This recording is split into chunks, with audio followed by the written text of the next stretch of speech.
am Orlando Jones, and I just want you to know that the Moana Nui podcast will be starting soon. Stay tuned, yo. I'm Veronica Taylor, and from myself and Ash Ketchum, I just want to say, Moana Nui, I choose you!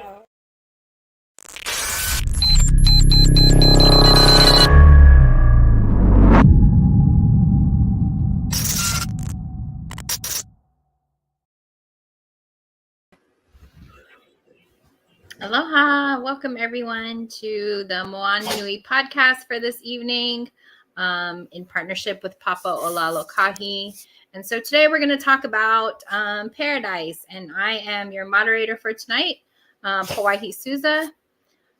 So glad to be here with everyone. I'm going to share a little bit about each of our panelists today, and then they'll say a little bit about themselves. So today we have Michelle Kamagaki Barron, who is a PhD candidate in linguistics department at the University of British Columbia. She focuses her work on how speakers of Pidgin may bootstrap their knowledge to more efficiently learn Olelo Hawai'i. We're so happy to have you here today, Michelle. Mahalo nui. Olivia Kavayamau Edison enjoys the arts and is on a consistent journey of educating herself on various topics, including genealogy, mythology, and world history. She has a passion for culinary arts and baking, and she is currently following a career in the coffee industry where she is the kitchen manager, overseeing all custom pastry syrup production for a company in Louisville, Kentucky. Mahalo for being here, Olivia. So happy you can join us. And Matt Camara, many of you may know, has several successful pages on Facebook. He is the founder of the Frozen Ohana and was born and raised on Oahu. So before we get started with today's conversation about paradise, we wanted to talk a little bit or give an brief overview of the importance of today. So real quickly, we wanted to mention and honor the importance of today in Hawaii. On this day in 1843, Great Britain and France acknowledged the sovereignty and independence of the Hawaiian Kingdom. We celebrate today as La Kuakoa, which is Hawaiian Independence Day. And as we think about how this day impacts our identity as Kānaka Maoli or Kānaka Oiwi all over the globe, many hold a deep proudness of being people who are from the Aina. Even those of us today who live in diaspora, many of us still honor a connectedness through the love of our people and for our people, the land, our ancestors, and the lahui. May the Kanikapilas of today remind us of our sovereignty through the advocacy of individuals such as, but not limited to, Kamehameha III and Timoteo Ha'alilio. Please visit kanaeokana.net for more information. So mahalo for everybody coming in. If we are going to start real quick, if you just want to give a 30-second to a minute introduction about yourself, I'll just go in the direction that is on what I can see. So we'll start with Olivia and then Matt and then Michelle.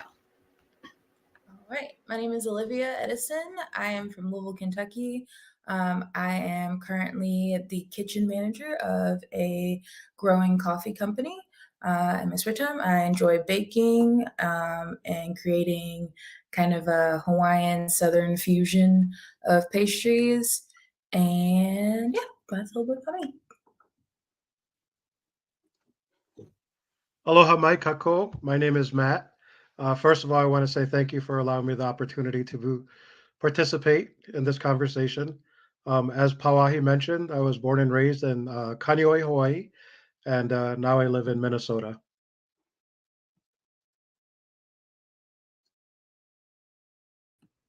Oh, I cannot get it to work, huh?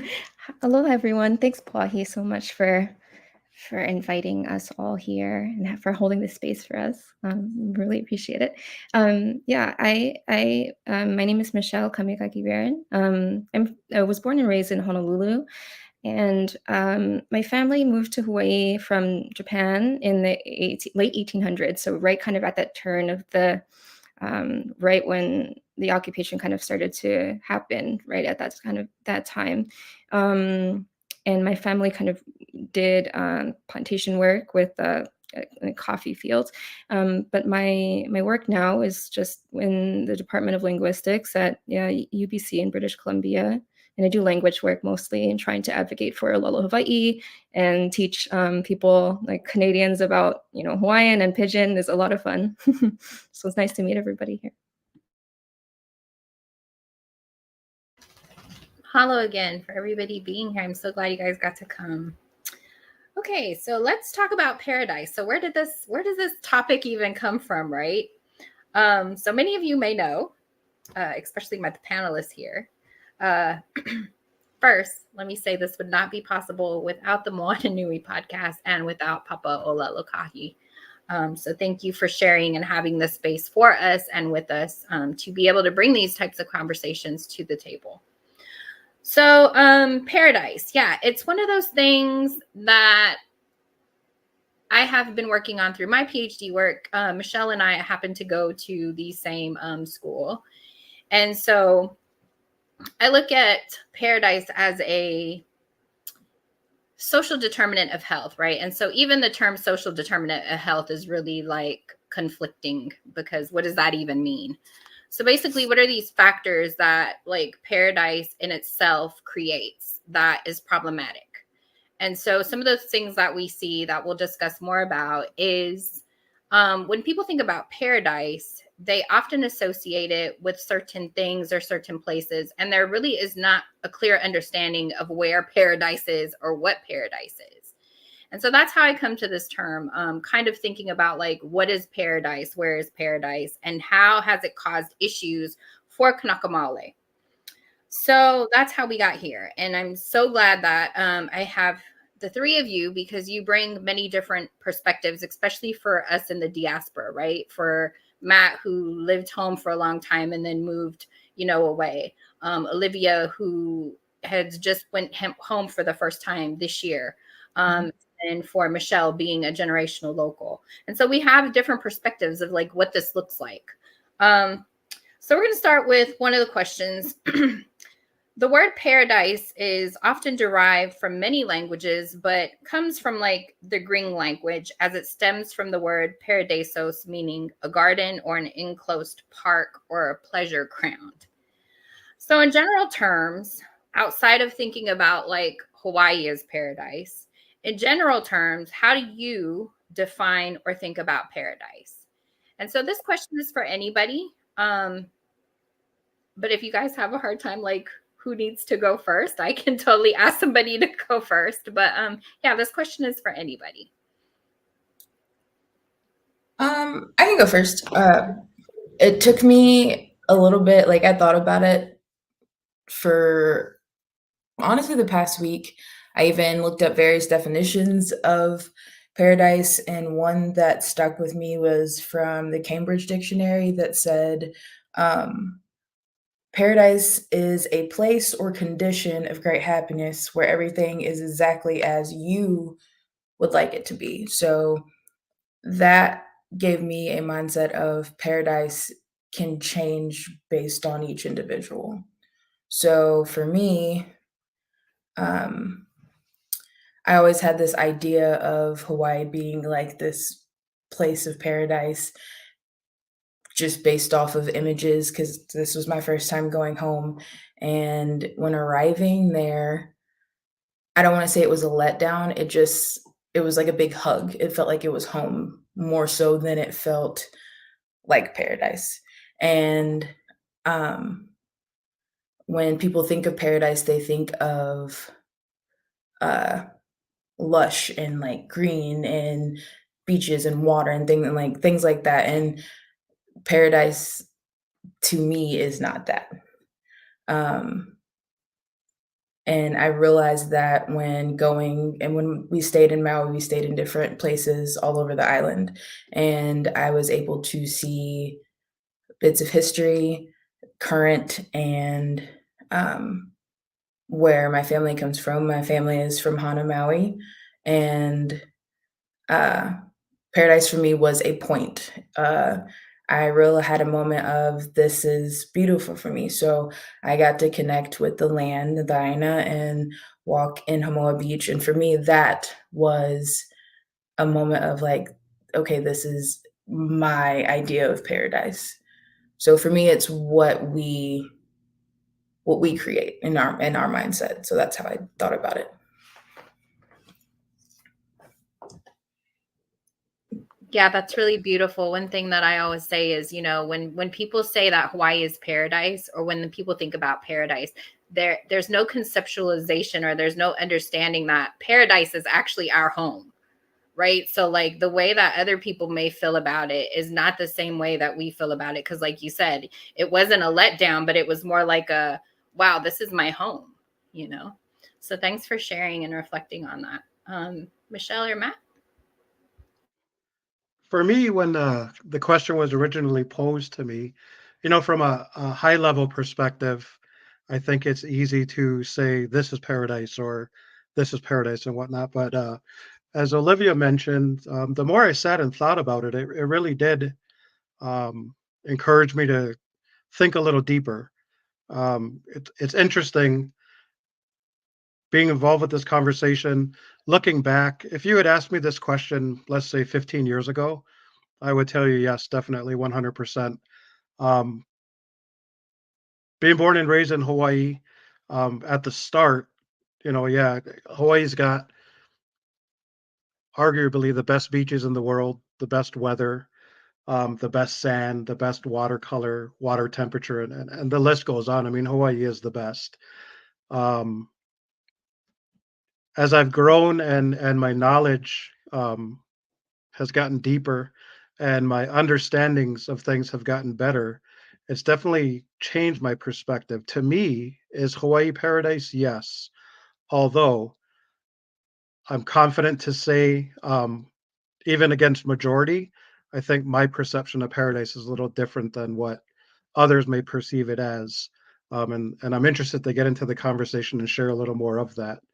Um, as we were talking offline, I'm really active in social media and in different communities, groups and whatnot. And I took this question when it was posed to me. I took it to another site. The group has 180,000 people, so I thought it'd be a pretty good mix to see what people would say. My question was: Hawaii is often referred to as paradise. What makes it paradise? And I would say 99.9% of the responses were the weather, the plants, the fruits, the beaches, the temperature, and things like that. And my challenge to that thought process is that paradise, or are you just describing tropical to me? And like I said, I look forward to getting into the conversation a little more about that. No, go ahead, talk about it. This is not a one person goes next, one person goes next. Go ahead and talk about it. Yeah, we can dive right in. To me, at my current state where I'm at as far as understanding and my knowledge of things. Um, to me, paradise, if I had to describe it to you in regards to Hawaii, it would be an abundant lo'i patch, um, abundant ocean resources, uh, fresh water sources, untouched. Providing fresh water to the fields and the families and the plants and whatnot. That's kind of where I see paradise. Don't get me wrong, the weather is nice. I think a lot of people might be shocked not understanding what liquid sunshine is. Um, but you know, al- amongst the weather and the beaches and things like that I've mentioned, that's kind of what I see paradise. When we look at a good example would be this. I was thinking about this conversation on the way home from work today, and I'm sure everyone has seen it. We've probably done it ourselves. If you just Google images or look on social media or wherever you may see pictures, if you think about it, people take pictures from their hotel room towards the ocean, right? So you have from their camera lens to the ocean, which is the viewpoint or the perspective they're trying to show you. What do you see in between that? A lot of times, skyscrapers, concrete buildings, homes everywhere, scattered all over the land. So my question back to that, and somebody will, a lot of people will add the notation to that picture, paradise. This is amazing. Well, is it really? And is that what paradise is to you? That's my question back to that thought process.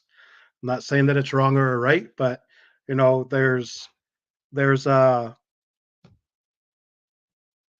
wonderful beaches and there's abundant lo'i patches, which is paradise. That's kind of the way that I see it now. Yeah, and it kind of goes back to, like, what is paradise? And then it goes to the question, like, who gets to claim what paradise is, right? So who gets to claim what paradise is? And when do we as Kānaka get to take that term and claim it for our own and flip the narrative so that paradise is for us? So yeah, like just thinking about everything you said, I love that you mentioned that to you, the lo'i patch is paradise, right? And so we may have people online right now that don't even know what a lo'i patch is. So yeah, I would love for you to explain a little bit more about maybe what the lo'i patch is. And then Michelle, if you want to talk afterwards, that'd be great. Yeah, if you do a basic Google search or talk to anybody with any level, I guess I would say, of Hawaiian history, it's believed that Kānaka come from the kalo plant, and the lo'i patch is where the kalo plants would be grown. Going back to definitions of what is paradise, when you look at Merriam-Webster, like you'd mentioned earlier, it's really religious based, and the way that I perceive it, in that aspect, is that it's describing perfection, right? Whether it's being compared to heaven or other things that it's described to. I looked up Wikipedia, and in Wikipedia it says, "In paradise there is only peace, prosperity, and happiness." So again, we come back to houselessness. We talk about Kānaka moving off island in seek of better opportunity, different ways of life, and so forth. But when you look at the numbers back on island, back in Hawaii, the houselessness percentage is a lot of Kānaka Hawaiian people, or locals born on island. So there's a lot of different angles that we could look at what is paradise, and who perceives paradise how. Mahalo. One of the comments someone just made was talking about lo'i, kalo, and then haloa, right? And so we have that Hawaiian mythology, and I say mythology with my fingers like this because for us it's a very real story, right? But for Western knowledges, they call it Hawaiian mythology. And so who haloa is to Kānaka Maoli is very important, and it does go back to kalo. And for some people who may not know what kalo mean, it's tarot. So yeah, we have a whole creation story surrounding haloa. So yeah, check it out. Mahalo for your insights, Olivia and Matt and Michelle. I actually really struggled with this question. I turned my mic off and on because I just kept saying, I don't really know. No, I think I really resonated with your story, Olivia, with like just coming, just like that when you're getting off the plane in Hawaii, just like that embrace. I cry every time. And I think, why did I ever leave ever? Like, it's just it's like, I don't know, just something about it is just really different. I think if you haven't experienced it, I think it's hard to describe. But I think when I thought of this question, I was really cynical because of I think just growing up, and especially maybe now being outside, and people kind of, I confront people who, maybe don't know, or I haven't been to Hawaii or don't have that tie. and they'll kind of describe it as paradise in this way, and they almost have this perception that there's nothing that can go wrong there. And even when I was living back at home, a lot of people will talk about how shocked they were to see houselessness there and poverty. And to me, that was really identifying that as just a surprise. This was really shocking to me, because I don't understand how people could to think about a place of really just being this utopia, right? And I think that there's something to be said of just this individuality with like what utopia would even mean, and who is that meant to serve, right? So when we're thinking about paradise, even in the context of the biblical sense, a lot of times people will describe it kind of like in a humorous way, like, oh, if my version of heaven would have this and that, right?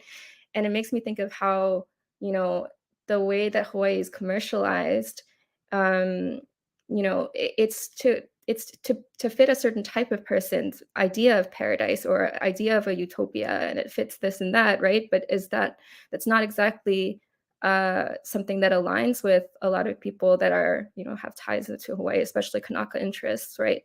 And so, yeah, I think I struggled a lot with that question, because I think, of course I love Hawaii, but and I have a lot of, I really do think it's like, it's paradise in its own way, I guess. But I think I feel really cynically about the word itself.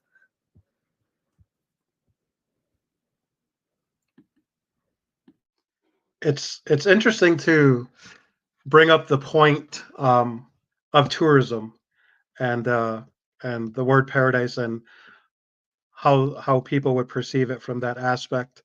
I'd be interested to look back, and maybe it's something I'll do offline. I'd be interested to look back to when the term paradise was actually coined.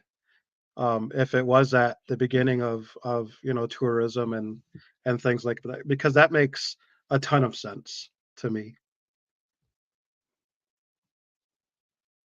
Yeah, kind of going back to what Michelle said, like how Hawaii is commercialized, right? So whose point was it to like use the word paradise and put it out there as like, oh, this is a place of paradise? So yeah, where did that come from? I think that's an interesting question to ask, and like kind of think about, where did that come from?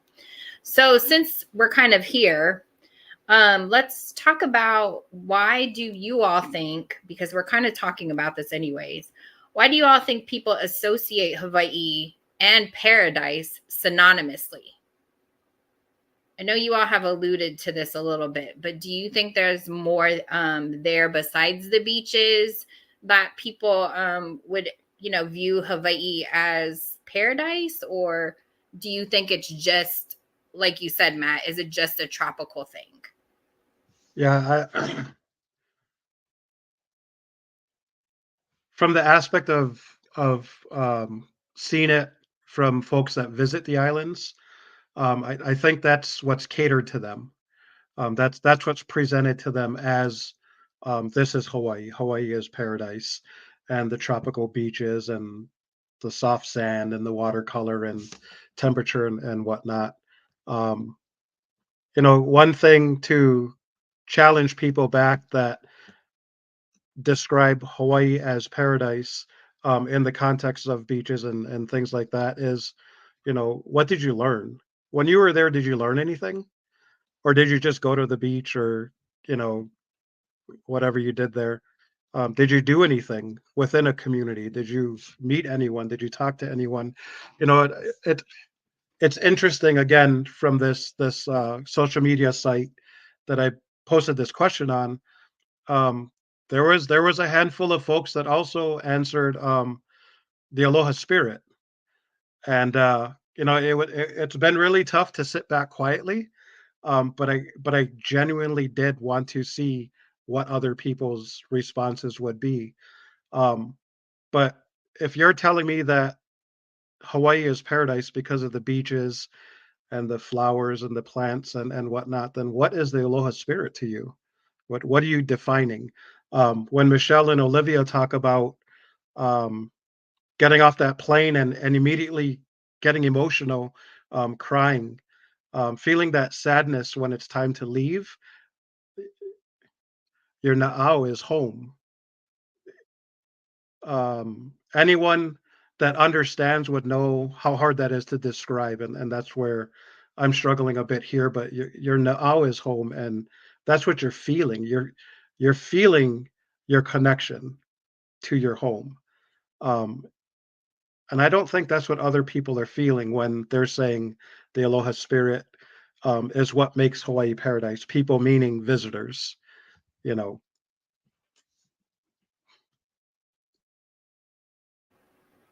Olivia or Michelle, you want to add to that? I think I saw someone comment and say that they feel like paradise is a marketing term or like a marketing scheme, and I wholeheartedly agree with that. Me never me growing up here in Kentucky, I was always kind of like the other. What are you? Who are you? Well, so for me, I feel like the mystery, and there's always like a weird mysticism or mystery or just like this, as you said, like magical sense behind going to Hawaii and things like that. I think that also drives it. It's something that I feel like people seek out. They are leaving their place and going to this other place that is so much brighter than what their current state is. So I think for me here, the mysticism behind the islands, or it's just like, ooh, it's spooky, or ooh, one thing I got growing up a lot was, ooh, you know how to move your hips really fast. So that makes you like special. And I'm like, that's not it. So for me, you're talking about your spirit and the aloha spirit, and I've talked to Boy about this a lot. Growing up, I didn't know how to describe it, but I had this longing for a place that I'd never been before. So for me, that kind of like made going to Maui this year a lot more meaningful, because it felt like that gap in my life closed, and I understood things. And we talked about tourism, and I was able to see the effects of tourism while I was there, and I was able to unfortunately see how much it drives a large portion of Hawaii. And I was able to understand and connect that. And for me, that is what kind of took some of the mysticism away from going home and seeing things. That's kind of what killed it for me. And I'm trying to think of a good word for it. Being in the community and seeing how all the locals come together with everything that happened in Lahaina, that also kind of put things in perspective for me. Of it was kind of a double-edged sword. You see all the love, you see the togetherness, you see the welcoming, but you also see the disconnect of people hurting and worrying, and how I'm going to do this, how I'm going to do that, and the need of tourism and the need of people to take in this paradise to survive. So that is just something that has sat with me the most from my trip, and I still kind of dwell on it and think about it honestly every day since I've gotten back. It's something that I've thought about, of like this give and take of the islands that we have to like see and deal with.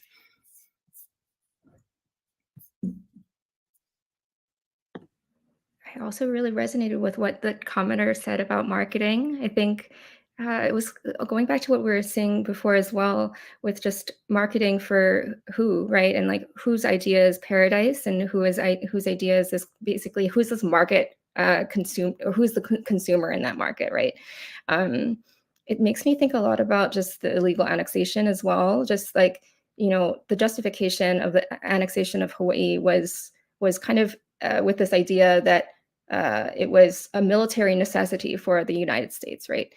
And so when we're thinking about just like how Hawaii is conceptualized now, it sort of seems like another kind of idea of we exist, or Hawaii exists as sort of this playground for the United States. It's just kind of this auxiliary idea of something that belongs to the US as well, right? And we really saw, I really experienced that during COVID, was just seeing how many people were so angry when, at first when there were all these, I think there was an attempt to try to make people from outside of the US just at least pause in coming to the islands, because there was so much COVID. And I think that there was just a lot of overfilling of hospital spaces and these things, right? And so I think the ask for a pause really caused a lot of uprising, I think, particularly from outside of the US, because it seems that just this risk of losing their vacation became so much more important than Kānaka lives. And I think that just seeing that, and just who is this market kind of geared towards, that really says a lot of like why Hawaii is kind of marketed in the particular way that it is. And I think some of the negative effects to that as well, right? We see just a lot of people just just considering, I think, prioritizing their vacation over the concept of people having health and their lives and existence, right? And so something that just made me think a lot about that. Yeah, I think a lot of what you all are saying is this is the discourse that we have when we think about paradise, right? Like who and what happened, even on this day, right? I think it's important to say like Britain, or Great Britain and France were the ones who signed the Anglo-Franco Proclamation, right? So like the United States was invited to the table, but the Secretary of State, I think he was John C. Calhoun, decided, he was going to wait for the Senate to be a part of this, or Congress or somebody. But yeah, so the United States kind of didn't say yes, that they were going to like support, but then they didn't say no. So yeah, if we think about the importance of this day as well, in celebration of the independence, that recognition from even entities beyond, right? So empires that were not America, like recognizing us as a sovereign nation, right? And why this day is important even more for this conversation of like, what is paradise and who is naming it? And so what are these driving forces, right? So we have the military, we have the idea of tourism, this notion that tourism is the only thing that drives Hawaii. And I think it's good to say that recently, within the time frame of what happened in Lahaina, there was a survey that was done. And don't quote me on numbers correctly, but what it showed was that the Kānaka-owned businesses in Maui they reported that their businesses did not thrive off of tourism. And the non-Kānaka businesses said that they did thrive off of tourism, right? And so even that discourse right there between like Hawaiian business owners being like, well, no, I don't really solely depend on, non-Kānaka or generational locals to support me. You have like developers and organizations, hotels, whatever, who are like, oh, we need people to come, because if we don't. But I think one thing that people need to understand too is like economically for Hawaii, I think a lot of people think if they come to Hawaii that they're providing an economic avenue for us, right? Well, most of that doesn't even go to like Hawaiians, right? It doesn't go to Kānaka. It doesn't go to generational locals most of the time. A lot of it goes to the developers and the businesses and the organizations that have like, don't even live there, right? They just have their winter homes there or something. So it's kind of always like that thing in the back of our minds that people don't really know about the economics of Hawaii, because all they say is, oh yeah, I'm going because we need to help them economically. which is like, who are you actually helping economically? Because you're not really helping Hawaiians in the most sense sometimes, I should say.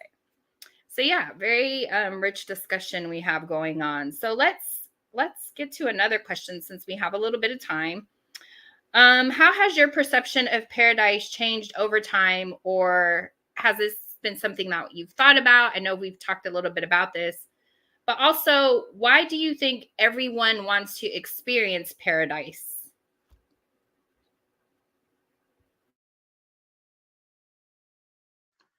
I can tell you through the years, my perception on a lot of things changed. um, from a frozen ohana standpoint, starting the community 22 plus years ago, in the beginning, it was all about having the biggest party, having the most people attend, and how much bigger can I get?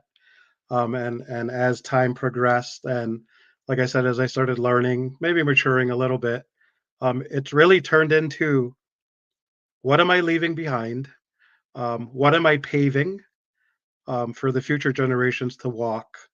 And what are we doing to pass down um, cultural knowledge in general, um, to do our kuleana living off island, um, to ensure that things do move forward and continue moving on.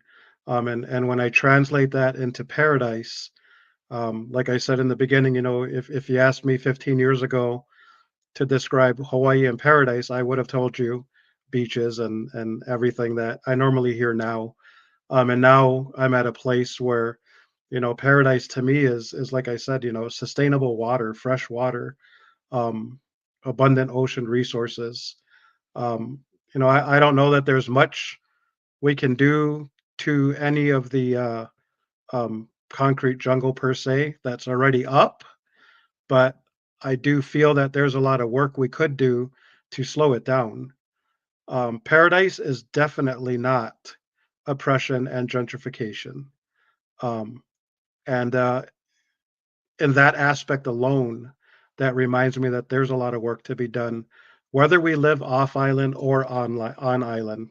I was reading through the comments here, and it was talking about visitors' concept of paradise and how it was superficial, non-tangible items, right?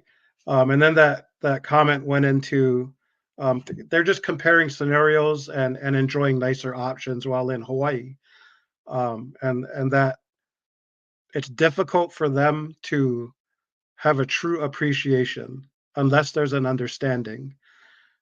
So my challenge to anyone watching, and including the folks participating, is how do we change that narrative? Because we can. And it comes to a point of really having to not care what other people think, in a way, and we need to bluntly put it on the table. And we build off of that as we move forward. I encourage everyone to go to Hawaii and visit, and I tell them about how wonderful it is. And at my age now, only recently am I starting to understand myself how truly special the places that I come from. Um, but getting out there and really touching base with folks that move off island, folks that's never been there, or let's say you overhear someone saying, "I went to Hawaii and it was paradise." Well, what was paradise about it? Was it tropical or was it truly paradise? By definition, this is paradise. Is this what you saw? Because if this is what you sincerely saw, you only went to places that they marketed to you to go. You didn't truly see Hawaii for all that it is. Rich valleys, waterfalls, plants that are only abundant in Hawaii, um, animals, birds. There's just so much more outside of what the magazines are showing and what the commercials are telling you to go and see. And I definitely encourage you to go and see those things, but also go with an open mind that there's so much more, that does make Hawaii paradise. You know, Hawaii is paradise, but we have to make sure that we're seeing it for its actual contents that does make it paradise, if that makes sense. I really resonate with what you said, Matt, and I think that there's a lot to be said of just how a lot can be done in the future in terms of maybe taking back the term of paradise and taking back, I think, who we want to educate, about Hawaii and the place and and Hawaiian culture. And I think it's really interesting to kind of see how there's a lot of movement to be done in that direction, and a lot of it's happening now. You can see that, like even talking about Hawaii outside, you can see that a lot of people will be surprised because they're fed a certain, I guess, concept of Hawaii, right? And when they learn about, land struggles or, the push for a valuation of Hawaiian culture, and language rights is where I kind of work in that space, right? And you can see that a lot of people resonate with that, in communities around the world, and to see that kind of identification of how that can really resonate, and that kind of version of Hawaii can really resonate. I think it shifts the mindset of how one might even perceive Hawaii, and also how one might act, I guess, if they are visiting Hawaii, right? I think that shift needs to sort of happen to make, something like tourism more sustainable, if there is a future of that. Yeah, but I really like that. Yeah, it's social media is a crazy thing. And we literally have the ability to reach hundreds of thousands of people at our fingertips. It all comes down to our approach.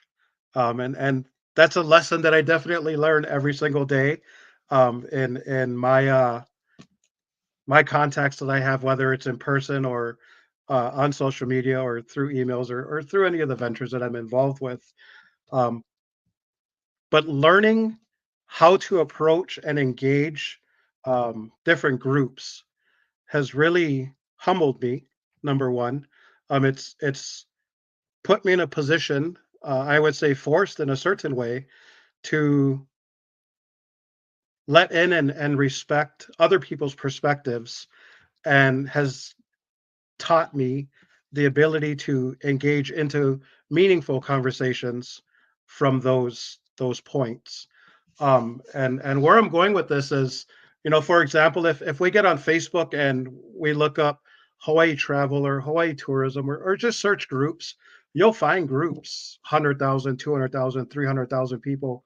Those are amazingly excellent places to start planting seeds. If you go into one of these groups and say, what were the top 3 favorite restaurants that you ate at when you were in Hawaii? I would challenge the fact that a lot of people are going to list off chain restaurants or something they're familiar. We need to be louder coming out of our communities together, because if you ask one of those travel sites, they're going to give you 3 chain restaurants.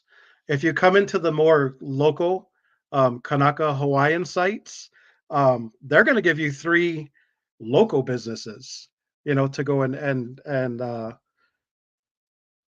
taste the food, or try it out.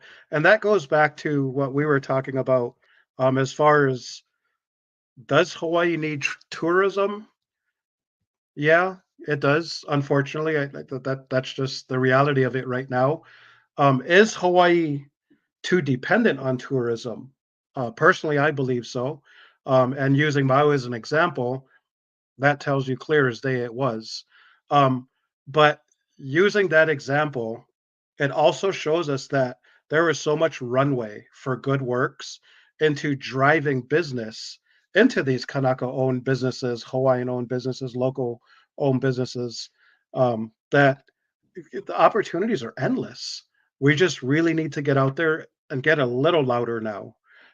People are starting to hear us. I can tell you, in Minnesota, in the Midwest, coming out of Iowa, there is a major grocery chain that comes out of here. And, for example, just to show that people are hearing, um, the obligatory Hawaiian sweetbread ad came out, and it was a trickle effect. You know, I threw something out, and then this person threw it out, and it started snowballing, and our voices got so loud that they actually pulled that ad off of their social media nationwide. And that is clear proof for anyone who doesn't believe that we do have the ability to change narratives. Specifically in this context would be for paradise. You know, open up a conversation. What is paradise to you? And let these people go and start talking about what is paradise, because genuinely they're telling you what they really thought was paradise, and that's okay. That's the information I'm looking for. And then slowly start planting those seeds. Did you notice this? Were you able to experience this? You know, and not only does that plant seeds to get those conversations started, you're planting seeds for return visits. You're planting seeds for money to go back into Kānaka-owned businesses. You know, no matter what, tourism is going to go to Hawaii. The tourists are going to go. It really is up to us, the community, to get out there and really start getting our voices out there in a respectful way, and start trying to help people understand that there's a little more to this than what's marketed to them, I guess is what I'm saying. Yes, yes, to everything you all are saying. So I want to bring this question to Olivia, since we're talking about narratives. And so the question that I wanted to ask Olivia is, what do you think about the saying priced out of paradise, right? So like for Matt and myself, and your ohana too, Olivia, like being priced out of paradise. I personally don't like that term or that phrase, but how can Kānaka Maoli change the narrative of paradise being our home and not just some place filled with fun? Truth be told, Hawaii is hard, right? Like we're listening to all of the things that you've experienced, that you saw while you was there, that Matt knows, that Michelle knows. So folks visit and they think we just go beach all day, right? They're like, oh, they just go beach all day. But really, a lot of our families are working 2 and 3 jobs, or yes, there's like 7 people living in one house, right? And so people don't understand like how we even like are able to live there, right? Our generations live in one home. So yeah, my question to you is, what do you think about the saying priced out of paradise, and how can Kānaka change the narrative of paradise being our home and not just some fun-filled place?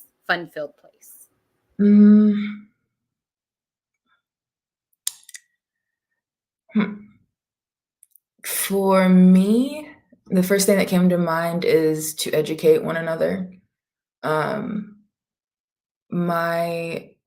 I went back to Maui to take my tutu home. I am the eldest great-granddaughter of Julia Kauaima Napia'a, and she taught us the importance of sharing, and that means whether educating, food, helping a worker, coworker, anybody, that is important. And one thing that she instilled in me is to listen and learn and educate myself. I come from a very, very hardworking family, and we all share that same sentiment. I think I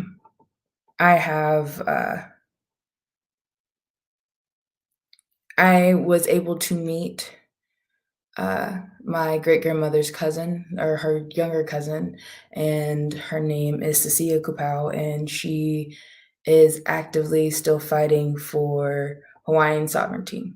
And she is one of the most determined and powerful people I've met.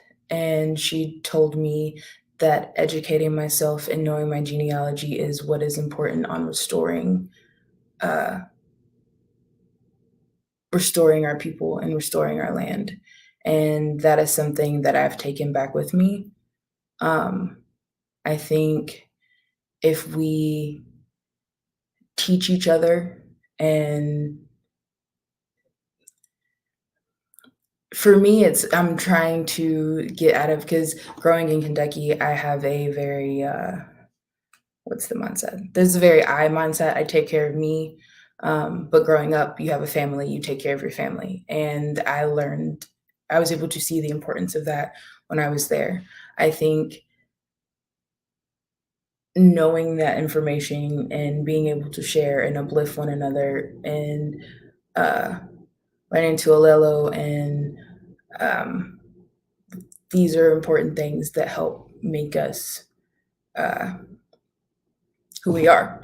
So I think that kind of changes our own mindsets, and we can share that with other people to educate and change their mindsets. As Matt said about people thinking paradise is just tropical, you're just describing a climate. There's more to that. And listening to conversation things, I feel like the one thing that stuck out to me is the re-education. That you don't have to work yourself to death to survive in this state that has come up around us to fulfill someone else's paradise.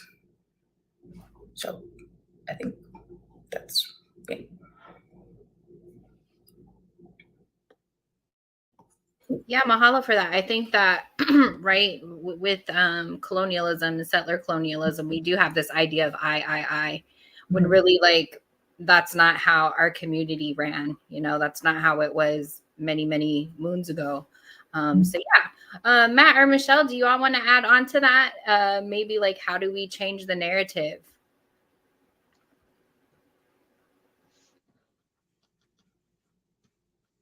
You know, like I had mentioned previously,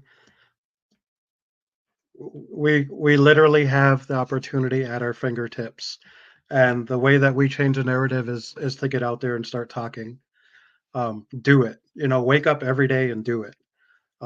Whether it's educating folks that are around you, social media, emails, events, you know, wherever the opportunity presents itself, and in a lot of situations, present the opportunity.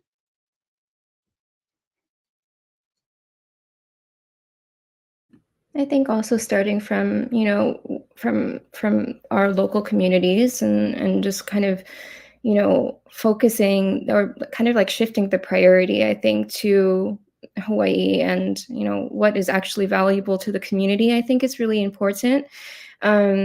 I remember just growing up and I think doing language things. I think a lot of people, you know, me going back home, talking to people, a lot of Kānaka even will say that they don't think that, you know, at the end of the day, Olelo Hawaii is really important. And I think something like that really resonates with just, it seems really tied to this idea of I think making everything marketable. A lot of times I think growing up, a lot of people will try to learn something like Japanese solely for the purpose of it will help you market your business because, you know, of tourism. And I think that this kind of shift of mindset of, okay, well, you know, who's telling you that that's more important? You know, I don't know if it's coming from your community. It's not really an internal, I think, value, but I think starting from that position of what do I really want and what actually will make me feel at home, and those things, I think maybe you could start from an individual level as well, or just you yourself. Yeah, I think kind of making that change of what paradise will mean, or that marketing of Hawaii can kind of start from that place as well. Amazing. Yeah. And I heard Matt when you said, you know, in the page, you use your voices, right? And so just that collaboration of voices together and the kind of change that can be made. I think one thing that's important for me is like when people say they do want to go to Hawaii, if you can give me a good enough answer as to why you want to visit, then I'm like, okay, go here. You know, I'll actually give you places where I think it's good for you to go. 2 places that people never tell anybody to go to on Oahu is the Iolani Palace and the Bishop Museum, right? And so even those kind of places, they hold a lot of Hawaiian history. Who gets to tell the history there? You know, I've heard some people say, don't tell people to go there, do tell people to go there. But at the end of the day, that's where like a lot of the history is held. So why is everybody telling people to go to Haleiwa and to go here and here and there and everywhere? So yeah, so kind of those kind of things that I think about when it comes to like what is our kuleana in the diaspora of how we are promoting tourism, and that notion of like paradise again goes back to what Matt is saying. Challenge that thought, like, why do you think that's paradise? So we just have a few minutes left, and I wanted to like mahalo everybody who is, you know, watching online, and for the comments. We're all looking at your comments. We're all able to like resonate with what you're saying, and just a lot of the things that people are feeling with this conversation. So mahalo to all of the viewers, and for those who will be able to watch this when they're able to watch it. But for you all, mahalo as well for being here and having this important conversation. So since we have like 5 minutes left, I want each one of you to kind of like, what would you say is the most important thing for you that you want people to know about Hawaii that might be a misinterpretation of what Hawaii is? And maybe a few words of wisdom on how that everyone should be challenged with the notion of paradise. So we'll start with Olivia and then Matt, and we'll end with Michelle. So something that I would like, kind of like a send off of things, something I think I discuss with my friend, even just my friends here in town, I share the importance of respect. I feel like, just circling back to, a lot of people think Hawaii is just like a party and go to the beach all day. But I think I try to push and remind people to respect the land, respect the people. We are a people. We're not just savages on a beach. I get that more often than not. But that is the one thing that I share. Respect your space, respect where you are, and take in the environment, and actually learn. Do something where you're going to learn. It's not something to party for. So that is one thing that is the biggest for me. Respect your surroundings, respect people, and learn something from it.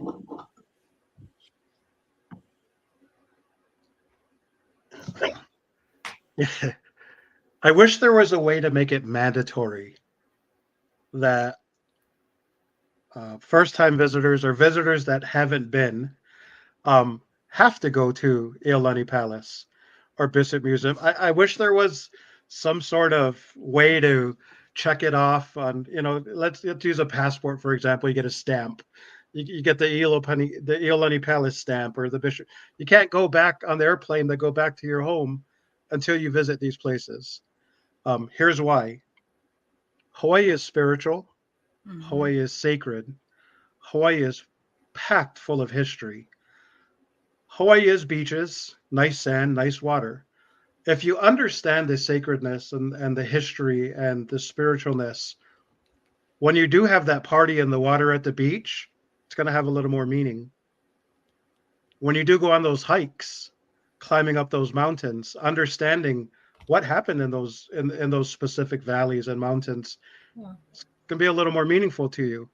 If you did get out there and understand different aspects of the culture on your way home, alongside reflecting on the warm weather and the suntan and probably the sunburn and the shave ice that you had, you're probably going to reflect on some good knowledge that you can take back and memories that you will really be able to share above what the next person is able to share. Living off island, our kuleana is different.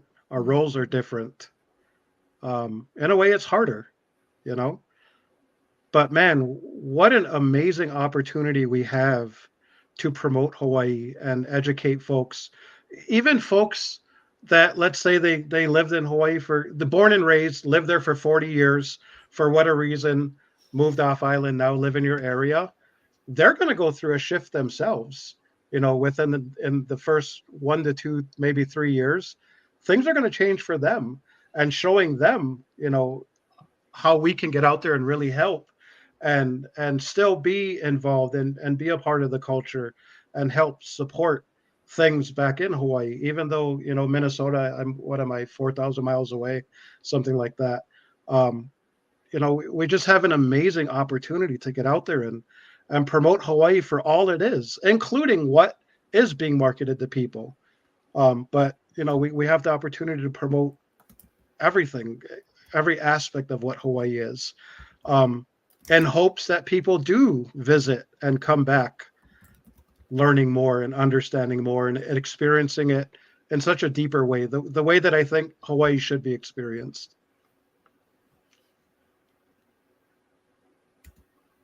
Yeah, when thinking about just the ideas of which we want to challenge, I think it's this idea of Hawaii as this place that, right, we're all coming, everybody's so nice, and all like it's just a bunch of people who are welcoming tourists with open arms and over sexualization, and all of our food is just a pineapple. We have no problems.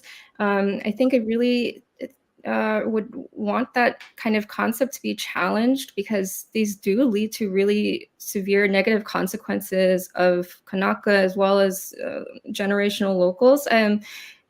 Right, like even this over sexualization, right? We have a lot of spike in sex crimes that happen right during, at peaks of tourists, at peaks of tourism. There's this movement of houselessness people, and this happening a lot of times in places like Waikiki, where we just need we need to hide all of the real life problems that exist there. And also people being priced out. I think these are a lot of just a few of many real life consequences of this kind of marketing of Hawaii. And I think maybe what I would want to leave is with everyone, I guess, listening, is just there's a lot of richness to genuine Hawaiian culture that's not really wrapped up in this idea, this marketing of a utopia, right? There's Hawaiian language and food and dance and music, and I think a lot of that also comes with understanding the struggle of Kānaka people, and yeah, the struggle that we maybe that exists there. But I think right, I think maybe having this understanding may lead to just uh, perhaps a world where the negative consequences are felt in less severely, I think. And yeah, that's all I wanted to say. Mahalo. Thank you all so much for this conversation. This is a very dear conversation to my heart and to my research process. So thank you so much for being here. Real quickly, Olivia, and then Matt, and then Michelle, where can we find you on social media? On social media, I am at Kawaii Mao on all platforms that I have. It's just my name. So that's what it is. You can find me at www.frozenohana.com. On Facebook, the group is The Frozen Ohana. You can check out That Is Not Hawaiian, another Facebook group. A little more challenging topics, some of those safe spaces that we have there for Kānaka to get involved and have those tougher conversations with each other, encouraging deeper thought and more challenging discussion. Instagram, TikTok, we're on all the platforms. If you Google my name, Michelle Kamigaki Barron, you can see some of the research that I'm doing at UBC, where we're really just looking at how Pidgin and Olelo Hawaii are connected. So we could, utilize what we actually, a language that a lot of people speak, to kind of get back the language that, is the heritage language of many in Hawaii. So yeah, I think if you just look that up and ask me any questions that you might have, but my email's on that website. Thanks, everyone.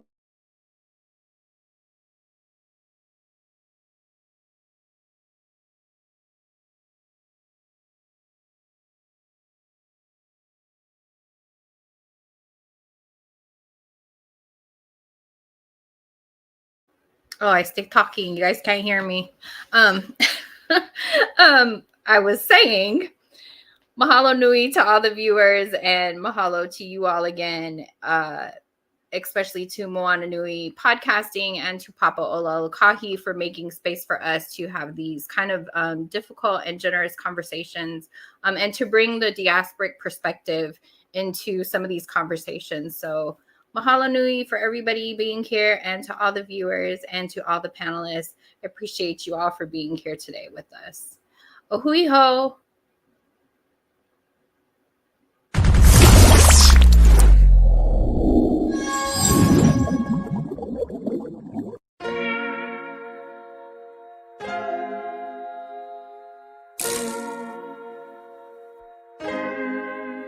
So many stories left to tell, even if we have to ourselves. Can't keep history on the shelf. If we won't tell it, we will. If this the land of the free, it was a freedom then. When they annexed Hawaii and called it Cedar Lands, without any type of payment and no signing off. Called themselves a republic in 1894.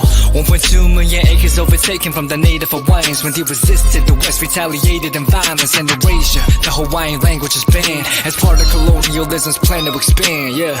Stuck between a rock and a hard place. Multiple bombings of Kaho'olawe as a part of their ongoing war with Asia. Used it as a place for target practice. No consent or compensation. Colonizers call for annexation. No work out for all the locals. School will never let you know. So many stories left to tell, even if we have to ourselves. Can't keep history on the shelf. If we won't tell it, we will. Too many stories left to tell, even if we have to ourselves. Can't keep history on the shelf. If we won't tell it, we will. We will. So if you put Hawaii in a perspective, well, Black and Asian history is interconnected. Considering the fight with the Pacific, then of course, versus Asia, he was treated as a middleman for war, but didn't let the Western colorism run its course, cause dark skin was a sign of dignity to core. The land was taken in the name of capitalism, when prior to it was an actual kingdom. Clap back at the system. Stuck between a rock and a hard place. Multiple bombings of Kaho'olawe as a part of their ongoing war with Asia. Used it as a place for target practice. No consent or compensation. Colonizers call for annexation. No work out for all the locals. School will never let you know. So many stories left to tell, even if we have to ourselves. Can't keep history on the shelf. If we won't tell it, we will. Too many stories left to tell, even if we have to ourselves. Can't keep history on the shelf. If we won't tell it, we will. So many stories left to tell, even if we have to ourselves. Can't keep history on the shelf. If we won't tell it, we will. Too many stories left to tell, even if we have to ourselves. Can't keep history on the shelf. If we won't tell it, we will. We will.